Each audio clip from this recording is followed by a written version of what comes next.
This week, the climate problems and solutions lurking beneath the surface of our oceans. White sand's dirty secret, how one company's actions over the course of a century completely changed the Tuscan coast, its waters, and the lives of its residents. For over 100 years, it has been pumping 24/7, 365 days a year. Blue carbon credits, why the market for offsets from the ocean may be set to take off. Really, it's supposed to demonstrate how a project like this can be set up effectively. The overall blue carbon potential for seagrass is quite large. And deep sea gold rush. Mining our seabeds may solve the EV battery shortage, but could it also do more harm than good? The ISA right now is writing regulations that could permit mining to begin as little as 2 years. I'm Kaylee Lyons from Bloomberg's World Headquarters in New York, and this is Bloomberg Green.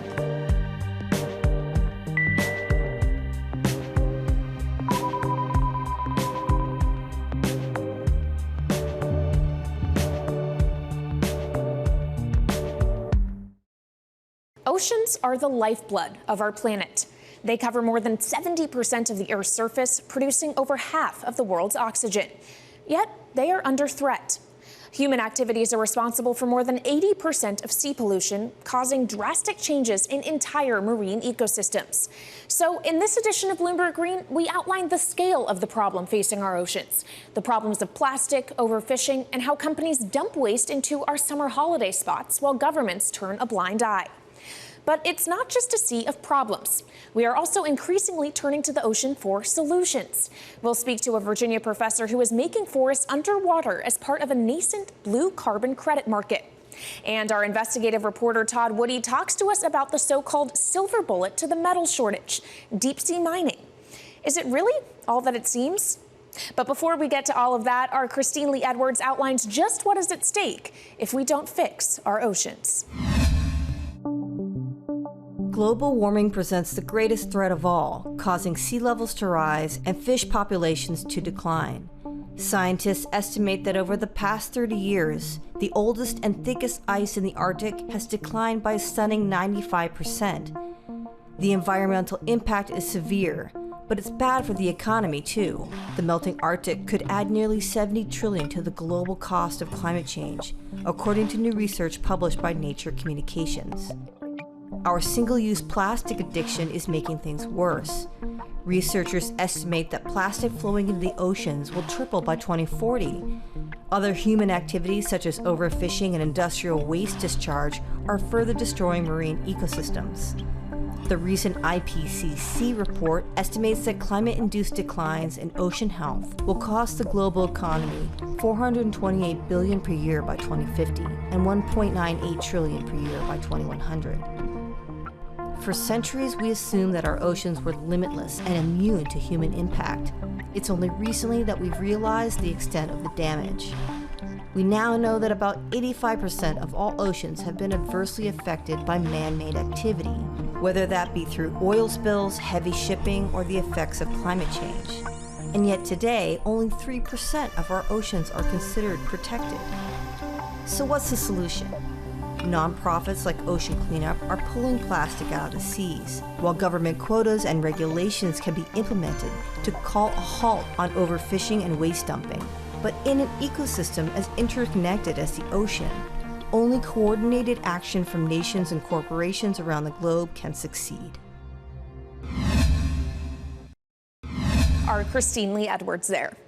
Now let's take a look at a case study of the impact of business on the ocean. Rossignano Sove is a town in Tuscany with beautiful Caribbean-like white sand beaches that have become a summertime attraction. But the reason for that is for more than a century, it has been a dumping ground for millions of tons of waste.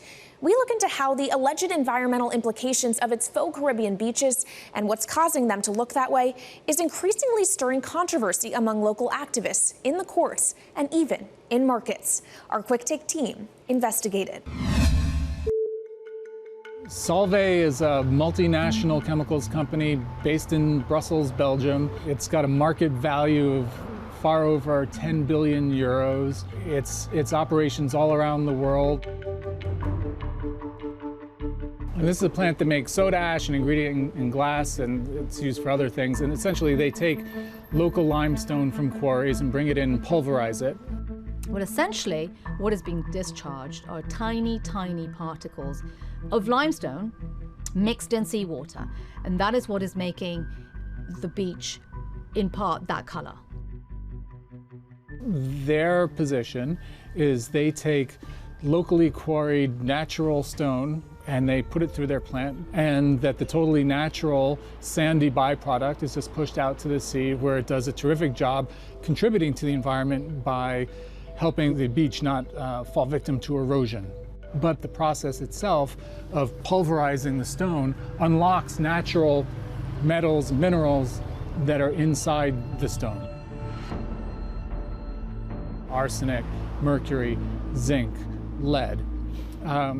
Some of it is dissolved in the water, and some of it is still in particles and compounds that are part of the rock. And every year, they pump the equivalent of almost 250,000 tons of these suspended solids directly onto the beach and into the Mediterranean. Well, under Italian law, the one legal standard the company has to meet reflects the concentration of heavy metals in the discharge. What that means is it cannot exceed certain thresholds of milligrams per liter of heavy metals in its discharge. And it turns out that in 2013, it had exceeded those concentration limits. And it never went to trial. It went to a plea bargain for polluting the beach around the plant and of diluting the effluent in a way that disguised the fact that they were exceeding legal limits, such as mercury, that were going directly into the Mediterranean. And this is a turning point. Solvay promised to the court that it would somehow treat for those heavy metals to reduce the concentrations. The result was that Solvay has not changed how it produces soda ash, nor how it discharges the pollutants. It has simply relabeled some of the plant's processes. They're taking seawater, which doesn't count to their fraction normally because it's just used to cool all the hot stuff in the plant. It's not part of the production itself. It's cooling water, comes in from the sea, goes out, doesn't count towards their concentration. They built something in treating for ammonia that routed about a third of this seawater through a new apparatus that they built that let them raise the denominator of their fraction. So without changing the amount of heavy metals coming out, the bottom half of that got higher and higher as they put online this new system. And now it's almost impossible to tell if they have any heavy metals going out the door.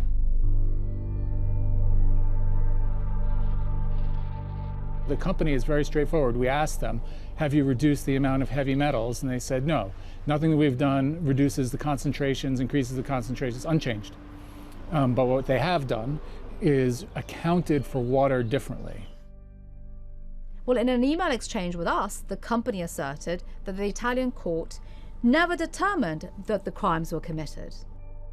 A really key turning point was getting the paperwork from the court, which we were able to make a special request by citing public interest in our status as journalists to get the actual documentation of what happened in court that day.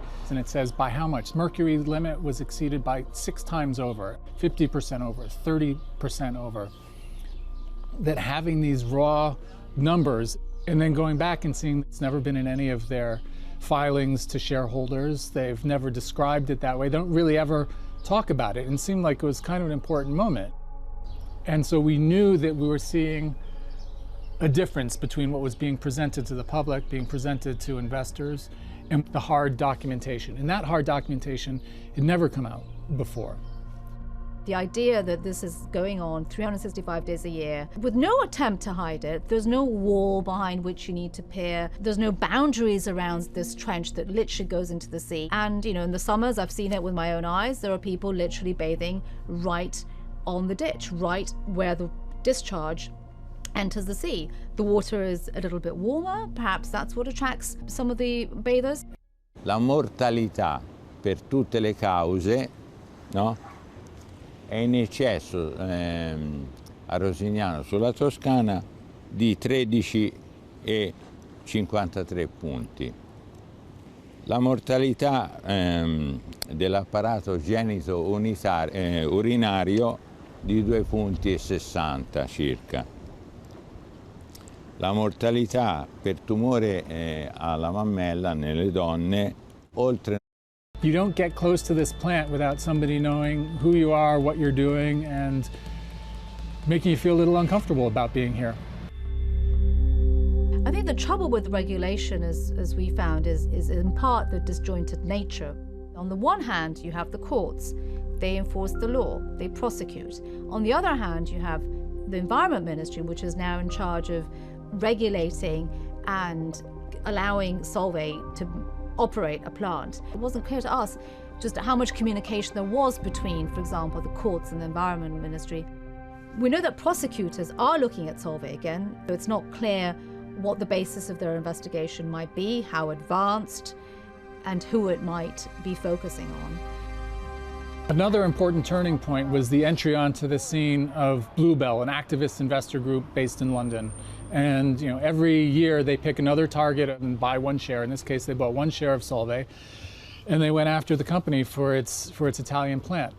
And what this did was create a ton of publicity around this and raise some really good questions. And what caught our eye was at the 2021 shareholders meeting, they asked a lot of questions about the water flowing in, the water flowing out. And they didn't get a lot of answers. They got a lot of apples and oranges figures from the company. The company certainly didn't tell them what they could have, which was that they had changed how they account for the water starting in 2019. What happens next is Solvay is facing a litany of challenges. They're facing it with a potential prosecution in the Livorno courts. They're facing it with an uprising from this activist investor. They're facing it from activists who are energized by the fact that some of them had no idea that the government here in Italy was about to renew their license for another 12 years. As things stand, there are no indications that Solvay intends to change this process in this particular location. And the change will probably have to come from above. The change will probably have to come from policy that is updated to reflect the norms and practices that are used elsewhere. You can watch the rest of our Quick Take investigation on Bloomberg.com/QT. So while there's some that are causing immense damage to our oceans, others are trying to clean it up. Up next, we'll discuss kelp forest blue carbon credits and the concept of underwater offsets. This is Bloomberg Green.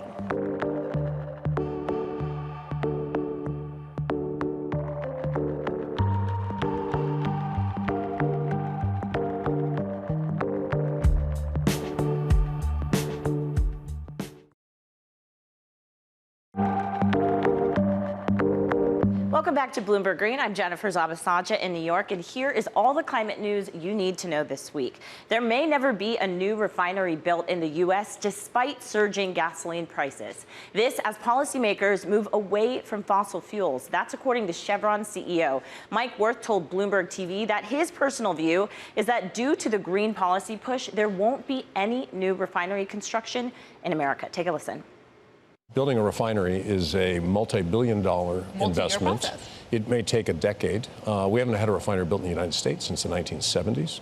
My personal view is there will never be another refinery built in the United States. And in Amsterdam, officials are warning the city will miss the targets to decarbonize transportation if the central government does not help solve bottlenecks in its power grid. The rapid rise in intermittent power sources from solar and wind, more housing and electrical devices are all contributing to the growing pressure. The city said it needs help from the government to achieve its goal of reducing emissions by 55% in 2030 compared with 1990 levels. And finally, scorching heat across Texas is expected to rapidly drive electricity demand to all-time highs, likely serving as the biggest test to the state's grid since last year's deadly winter storm that left millions in the dark. Power demand is expected to topple the August 2019 record.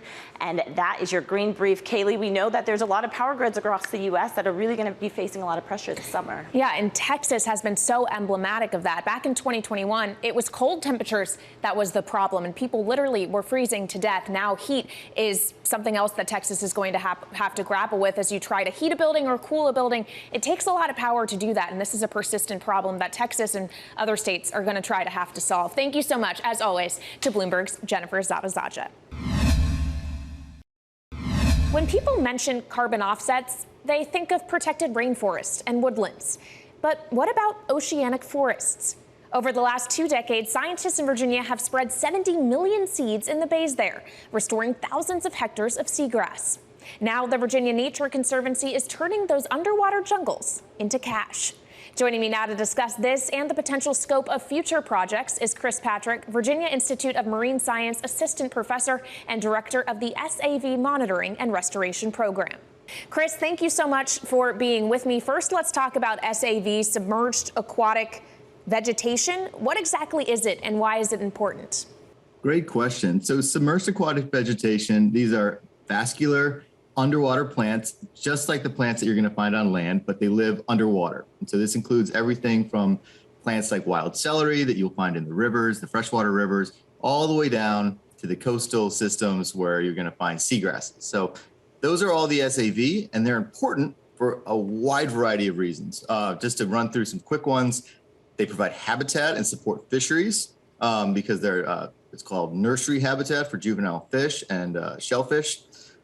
They clear the water, so they reduce turbidity and stabilize the sediment. They prevent shoreline erosion. They sequester carbon, which is, I guess, what we're talking about today. They put oxygen into the water column. They do quite a bit, and they're also a really good indicator of overall system health.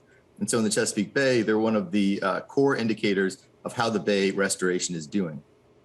Okay, so talk to us about the work you are doing with SAV, the surveys you're conducting, and how you're ultimately putting that to use in the blue carbon credit market. Right. So our program covers both the Virginia and Maryland coastal bays and also the Chesapeake Bay as a whole. And all of this work is a combination of aerial surveys, restoration, planting projects, and ground truthing. So in the Virginia coastal bays, each year we have aerial surveys. We have planes that we fly over. So we get imagery that we can delineate all the SAV beds so we know exactly where they all are and how dense they are. And so we've been able to track how they've been expanding through time. At the same time, we introduced seed stock into that system about 20 years ago, 22 years ago now, and I've been progressively reseeding each year to help reestablish SAV in that system, eelgrass in this case, and allow it to expand. And at this point, we put 500 acres of grass seed down.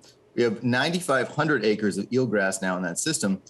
That makes it the largest, most successful seagrass restoration on the planet. All right, well, let's dig in then to the numbers that you've put together. What kind of sequestration are we actually talking about? At what scale? Right, so for this project, which really is a pilot, it's a proof of concept project, the project area that's allowed for the carbon market that's being set up is it's not the entirety of where we're working. It's only about 8,000 acres in what's called Spider Crab Bay and some of the surrounding area. And we're forecasting over the next 30 years that this could potentially sequester about 30,000, really 28,000 tons of carbon. So it's not a huge amount. It's not going to change climate change on its own, but it really is supposed to demonstrate how a project like this can be set up effectively and serve as a model for other projects to sort of replicate that. Because the overall blue carbon potential for seagrass is quite large. And finally, if we could just come back to the SAV monitoring program that you're the director of. It's been around for decades. I'm just wondering what changes the program has witnessed in the Chesapeake Bay over that time. What impacts of climate change have you seen? One of the biggest things that we witnessed in the Chesapeake, which is a different system than these coastal lagoons we've been talking about for the carbon market, is that as the waters have been warming due to climate change, one of our kind of core species in the southern Chesapeake Bay, eelgrass, has been declining, especially when we get really hot summers. And another species, widgeon grass, has been expanding over the same time period. And eelgrass is it's a northern temperate species. It likes cold water. And so we've been witnessing some pretty major sort of changes in the composition of the seagrasses in this system as the bay warms. Thanks so much to Chris Patrick, Virginia Institute of Marine Science Assistant Professor of Marine Science and Director of the SAV Monitoring and Restoration Program. Coming up, solving one problem by causing another. We'll dive into deep sea mining, which may help produce EV batteries at the cost of aquatic ecosystems. This is Bloomberg Green.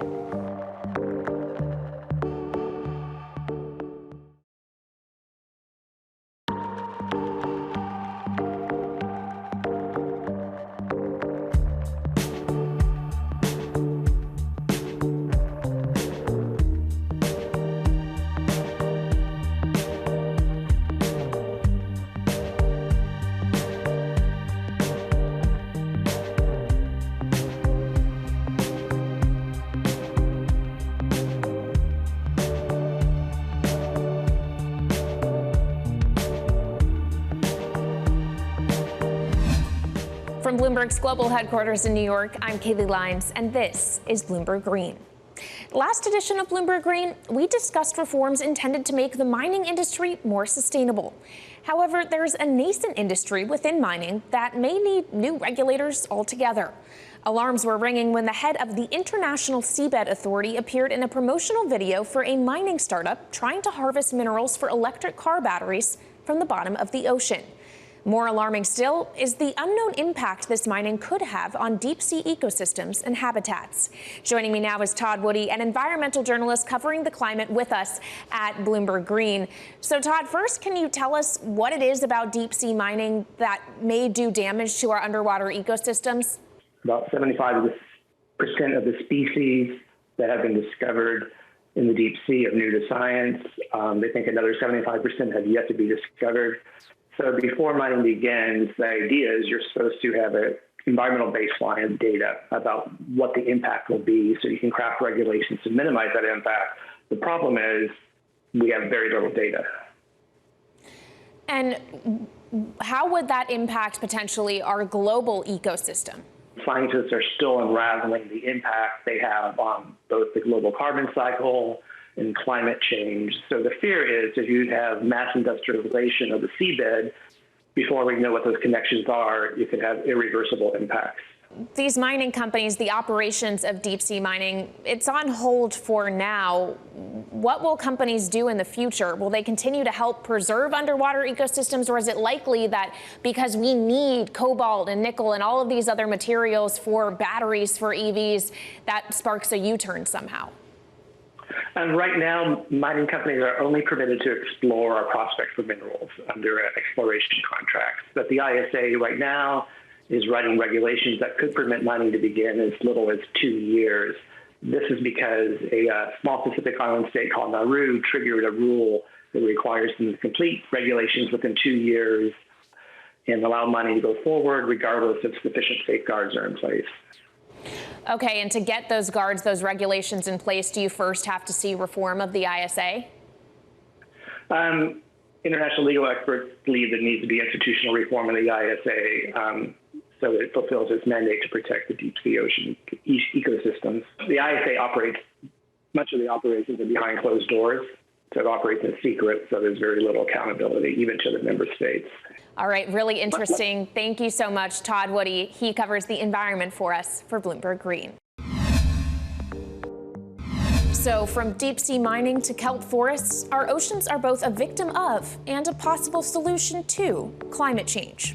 That's it for this week's edition of Bloomberg Green, but you can keep the conversation going by following us on YouTube, Instagram, and Twitter @Climate. From Bloomberg's global headquarters in New York, I'm Kaylee Lyons, and this is Bloomberg Green.